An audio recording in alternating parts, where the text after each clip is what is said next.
boa noite para você que nos acompanha pelo Sistema Canção Nova de Comunicação, aí presente em todo o Brasil e além Brasil, não é verdade? Uma grande alegria nós estarmos juntos aqui para debater sempre um tema importante. O nosso programa sempre antenado nos grandes acontecimentos, nos grandes eventos, mas nos temas atuais, aquilo que toca direto a nossa população, a nossa sociedade, a igreja como um todo.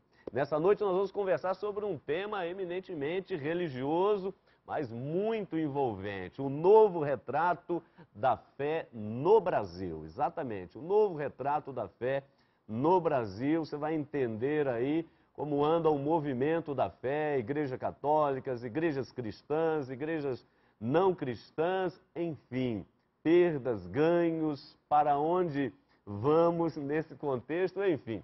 Vamos conversar sobre esse novo retrato da fé no Brasil e, claro, como sempre temos aqui no nosso programa, a matéria inicial nos ajuda a sintonizar melhor a temática da noite. Então acompanhe, por favor. O novo retrato da fé no Brasil. Uma reportagem da revista Isto É, do mês de agosto deste ano, mostrou que pesquisas indicam o aumento da migração religiosa entre os brasileiros, o surgimento dos evangélicos não praticantes e o crescimento dos adeptos ao Islã. A pesquisa foi feita em 27 municípios brasileiros e aponta que cerca de 1/4 da população já mudou de religião. As pessoas que completaram o ensino superior são as que mais mudam, cerca de 37,4%. A migração do catolicismo para as igrejas evangélicas pentecostais é a mais frequente, 58,9%. No entanto, o que chamou a atenção dos pesquisadores é o crescimento do Islã. Só no Rio de Janeiro, por exemplo, o número de muçulmanos saltou de 15% em 1997 para 85% em 2009. Apesar de todas as oscilações, o número de católicos ainda é a maioria no país. Cerca de 68% da população brasileira se diz católicos, de acordo com o censo de 2009. O novo retrato da fé no Brasil, no Em Pauta desta noite. Pois é, tá aí, dá pra gente ter aqui o que falar, não é isso? Vamos apresentar aqui os nossos convidados, claro, o nosso querido Frei Antônio Moser, diretor-presidente da editora Voz, teólogo, já de longa data e militando justamente nesta causa. A grande alegria de tê-lo sempre aqui conosco. Frei Moser, boa noite, está aí um tema desafiante, hein? Muito boa noite, Padre Hamilton, boa noite aos telespectadores. Você diz, militando já há longo tempo, já vamos para 6 anos de parceria. Isso que é ecumenismo, um franciscano com alguém da Canção Nova, né? Que coisa boa. Tá certo, Sinal Frei. dos tempos, não é? Exatamente. Um novo retrato da fé no Brasil. Tá certo, Frei Moser. E com alegria recebemos novamente aqui no nosso programa ele que é doutor em teologia, professor universitário, escritor, leciona atualmente na FAGE, Faculdade Jesuíta de Belo Horizonte, e também aqui no Instituto Santo Tomás de Aquino. Estou falando aqui do nosso querido professor Antônio Murad. Boa noite, irmão Murad. Seja bem-vindo novamente ao Em Pauta. Muito obrigado, Padre Hamilton. Um grande abraço para você que está acompanhando a Canção Nova conosco. Irmão Murad, a questão é o seguinte, claro, o Em Pauta sempre antenado no movimento da sociedade, da igreja e assim por diante, e claro, ficamos assim um tanto, não apreensivos, mas não é atinados para essa pesquisa, e aqui não estamos preocupados em ficar fazendo propaganda para revista nenhuma não, mas as revistas semanais de vez em quando trazem assim umas pesquisas muito interessantes, e esta pesquisa apresentada pela revista Isto É, não é, chama a atenção para alguns detalhes. Daqui a pouquinho a gente vai falar sobre essa questão do mundo islâmico, o seu crescimento no Brasil, mas acho que valeria a pena aqui no início do nosso programa, para o telespectador entender ainda mais esse contexto, a gente fazer um pequeno balanço, um panorama desses últimos 50 anos, não é, do movimento da Igreja Católica no Brasil como um todo. Por favor. Primeira coisa que eu quero dizer é que nós temos que evitar esse tipo de análise superficial que logo identifica determinada questão social com um comportamento na igreja. A gente sabe que a sociedade contemporânea ela é muito complexa, tem muitos fatores que intervêm nessas mudanças culturais e religiosas. Algumas dependem de nós, outras não dependem de nós. O que depende de nós, nós vamos conversar mais tarde.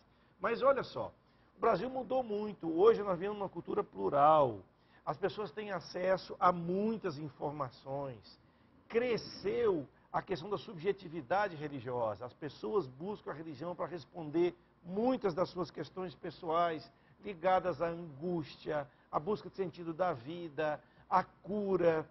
Há uma fragilidade crescente das pessoas na sociedade contemporânea, tem um influxo da sociedade de consumo e a religião se transforma também num objeto de consumo.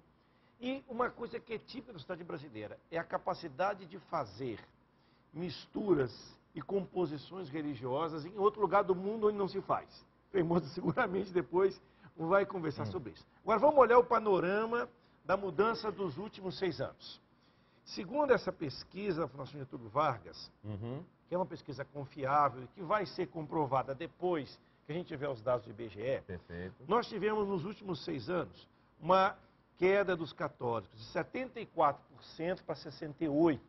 Se nós olharmos isso comparando os dados dos últimos 30 anos, diminuiu a intensidade da queda. Ou seja, nós tivemos percentualmente uma perda menor de católicos na sociedade brasileira.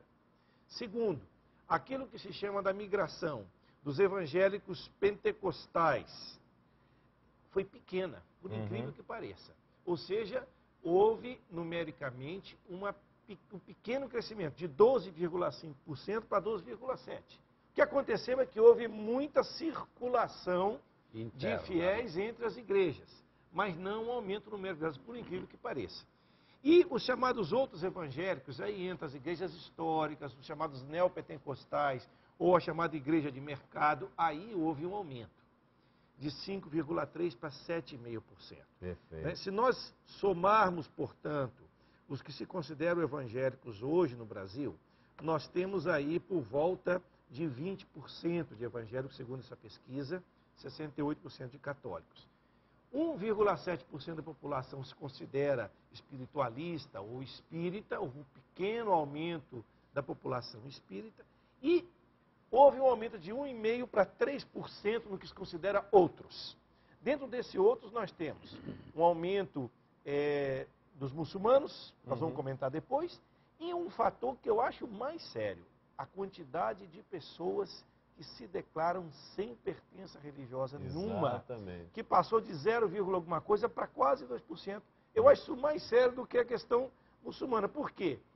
Há uma certa saturação de um grupo ainda pequeno no Brasil, ligado à questão religiosa. Quer dizer, eu creio em Deus, mas não quero saber de religião, isso não me diz respeito. Então, esse eu acho que é um fator que nós temos que acompanhar nos próximos anos, o que vai acontecer e o que isso vai significar para nós. Tá certo. Olha, sobre essa saturação, o que está por trás disso, nós vamos conversar já já. Por isso, Frei Antônio Moser, a partir da colocação do irmão Murad, o que o senhor diria no início da nossa conversa aqui? Em primeiro lugar, como é bom a gente ter gente inteligente debatendo com a gente, né? Porque ele já deu uma panorâmica, poderíamos encerrar o programa aqui. Ele já analisou, tem certas análises que são muito superficiais e começou a detalhar. Tem outros aspectos a serem levados em consideração, subjetivismo, a capacidade de mix, não é? Fragilidade das pessoas do ponto de vista psicológico e assim vai. O que eu diria é o seguinte, dentro desse fenômeno religioso em que há mudanças, é muito, eu diria, compreensível, você tocou no outro ponto importante, a informação e às vezes deformação. Por exemplo, igreja católica e pedofilia.